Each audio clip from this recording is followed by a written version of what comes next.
Story 1. Never take no for an answer. There are times you really should take no for an answer and accept it. Stop wasting everyone's time and gracefully let go. It's not going to happen, so move on with your life. Also, consent is a big deal and no means no. Story 2. Don't judge a book by its cover. Sure, don't assume everything all the time based on appearance, but judging by appearance can be a very good thing that can save you from mental and physical harm. Story 3. When moms tell other moms to wait and see, for some things, it makes the outcome 10 times worse for the kid because they miss the window of early intervention. Story 4. If you can't handle me at my worst, you don't deserve me at my best, is a quote that needs to disappear for not one but two reasons. If your worst is bad enough that it's driving people away and you relate to this quote, you're the problem. Your worst is awful and your best is mediocre. Fix your issues. On the other hand, the second part implies that if someone does handle you at your worst, then they deserve you at your best. This is also wrong. No one gets a claim on another person because they helped them through a tough time. My ex did this. I improved a lot during our relationship, and at the start, I'll give him credit, he helped facilitate that growth. But then I grew past him. He stopped growing, I didn't, and one day I realized I was in a terrible, abusive relationship. While leaving him, he yelled that he had made me who I was, and it wasn't fair for someone else to benefit from his efforts. So, forget that quote and all sentiments it conveys. Story 5. Never give up. Forget that. Learn how to quit while you are ahead, so that you do not run yourself into the ground trying to make something work that just will not. Your physical and mental well-being should be put first. Story 6. Kill them with kindness is a crock of nonsense. Some people are nasty and rude. You shouldn't have to dull down your own feelings and not stand your ground because of some unkind person. Match their energy is a better lesson. Give them what they give you. Story 7. You'll never be able to afford to have kids, you just have kids. Said by a coworker who was a retail manager and was obviously in a bad way financially. Story 8.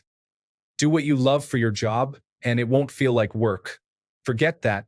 Do what pays best, and do what you love on your own time at your own pace. I love working on cool cars, but being a mechanic and fixing someone's neglected car while they complain about everything I do sounds awful. Story 9. Getting bullied? Just beat up your bullies. Problem solved. A lot of people who are bullied get bullied because they cannot fight back.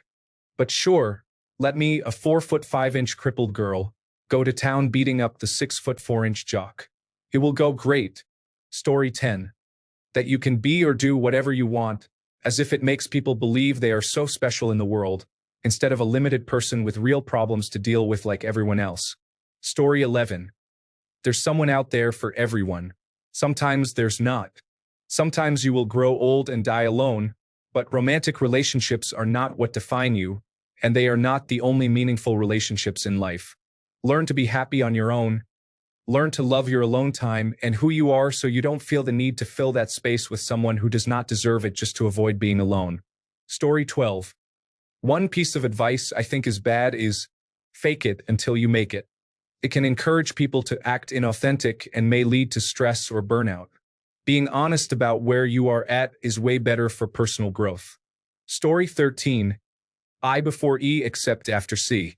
There are more exceptions to that in the English language than there are words that follow it. It's just bad advice to give anyone learning English, whether they are a native speaker or learning it as a second language. Story 14. A lot of people think neti pots are a good idea. Many people believe they are beneficial as long as you don't use the squeeze kind or extra irrigation pressure kind. If you already have sinus problems, as I do not recommend putting water up your nose. You may find, as I did, that it does not come back out. Then the infections are way worse. Story 15. Get rid of your debt as soon as possible. Sometimes it is better to follow the proposed payment timeline and keep a healthy emergency fund than to throw it all at one debt. Story 16. Just ignore them, and they'll stop bullying you. They won't. They will see you as an easy target, and your involuntary reactions will give them satisfaction anyway. Make your hobby into a job and you won't have to work a day in your life. That might not be true because your hobby isn't something you can do as a job. Otherwise, it's just as likely you'll learn to hate your hobby or job. Figure out something you're good enough at to turn into a job that you won't hate doing every day. Then focus on your hobbies in your time off. Just try to be positive. I think whoever says this probably means well, but the message usually is that your negative feelings are invalid, and I don't want to hear them. Money doesn't buy happiness. Like hell, it doesn't. Money buys you basic security, which is literally a required foundation for happiness. Good on those who can feel secure without it, but most of us can't trust in chance to keep us fed, clothed, and warm. Story 17. As long as you all love each other, everything will be all right. Love isn't enough sometimes. Both people need to choose the other. A relationship takes work. Love isn't enough. You can't have a one-sided relationship where one person does nothing and the other does everything. It has to be 100% from both sides. Love is a choice, and choosing to love someone is the hardest thing to do sometimes. I watched my dad cheat on my stepmom multiple times. And while, yes, it took her time to relearn to trust him again, she never stopped loving him. She chose to love him. Love isn't enough, and if you aren't being fulfilled, it's okay to leave. You don't need to stay because you love them. It takes more than love. Story 18. You have to forgive, especially if in order to heal is attached to it. I absolutely refuse to pretend something never happened, sweep it under the rug, and never acknowledge it again to spare the feelings of a person who consciously chose to hurt me. They know what I've been through and that I can't take any more, and they consciously choose to add to my pain and make me feel even worse. I'm a jerk for it, but I don't forgive. All forgiveness does is let wrongdoers feel good about themselves while they continue to hurt others. Story 19. If you have extra money, invest in a home and lease it out. There is a giant asterisk at the end. The property should not be located across the street from a school, should not be built in the 1970s, and it should have had all its appliances recently updated, or else it's going to be a sinkhole of money. Forget all the baby boomers who told me I was making a dumb decision getting rid of my home, that air conditioning unit was about to die, and that neighborhood was awful. Story 20. Follow your passion. It sounds great, but it can sometimes lead to frustration if your passion doesn't align with practical opportunities or financial stability. Instead, finding a balance between what you love, what you're good at, and what the world needs can lead to a more fulfilling and sustainable path. Story 21. Make them fire you, never quit. Unemployment is not a lot, and if you have been fired from every place you have ever worked, you are going to have a hard time finding work. Story 22.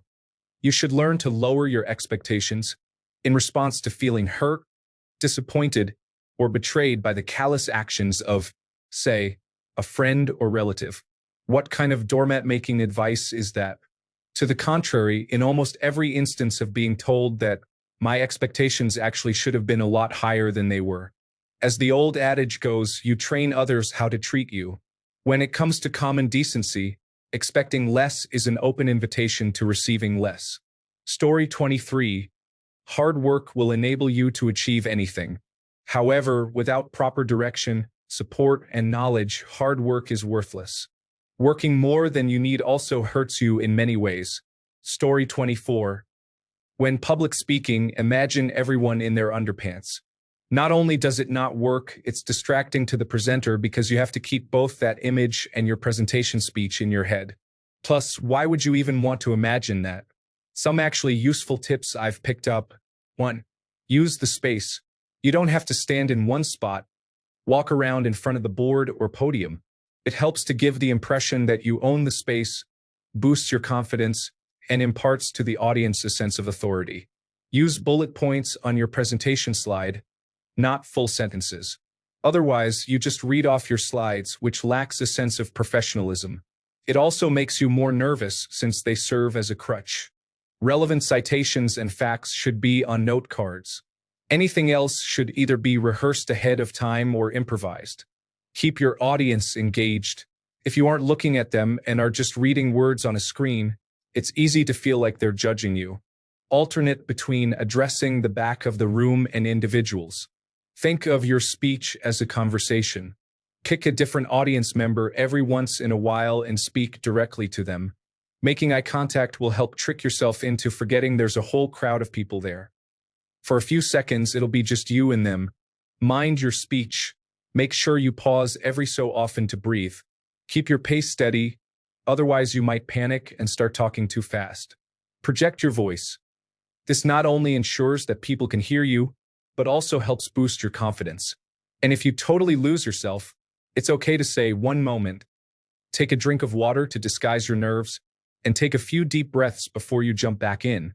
Avoid caffeine right before you present. It'll just make you jumpy and nervous. Remember that you are the one in charge, not the people in front of you.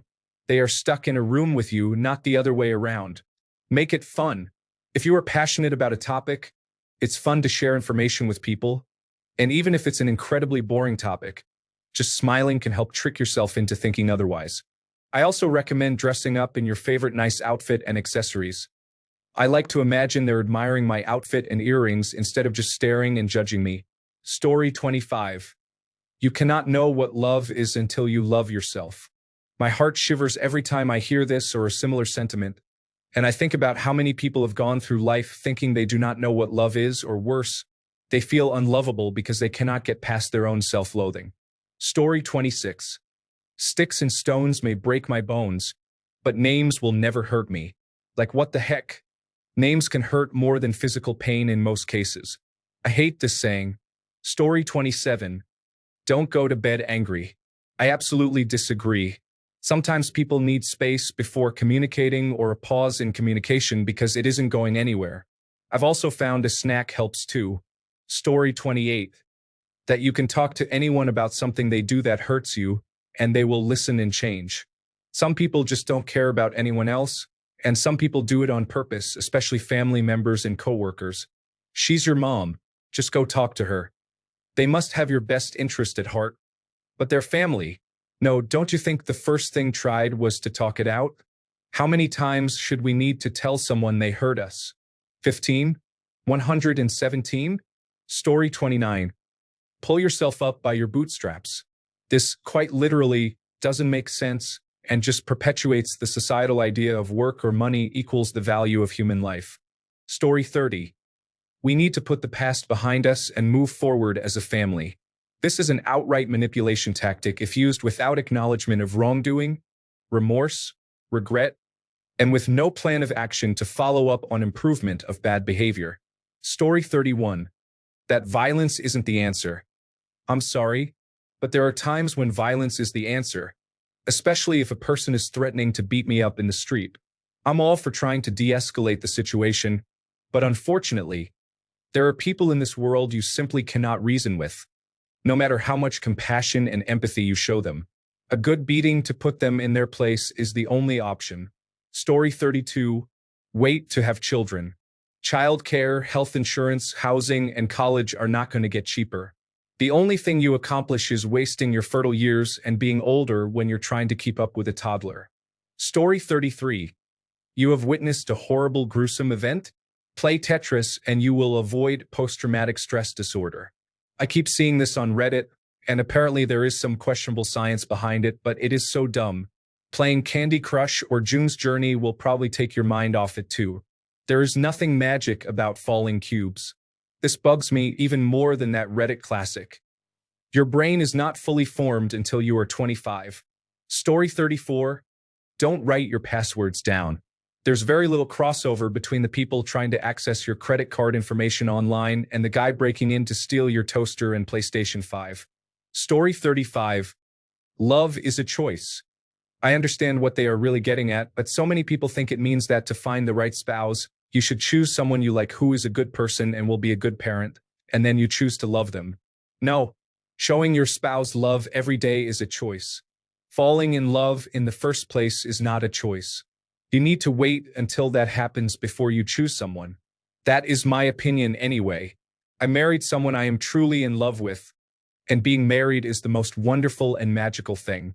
Story 36. Curiosity killed the cat. The full saying is, curiosity killed the cat, but satisfaction brought it back. Shortening this saying convinces people that it is better not to ask questions, which I do not believe to be true. Asking questions and learning new things opens your mind in so many ways. That is why satisfaction brought the cat back. Story 37. Live and let live. It downplays the complexity of human conflict and resolution of conflict. To me, it's a cop-out to actually give the person advice that pertains to their situation. Story 38.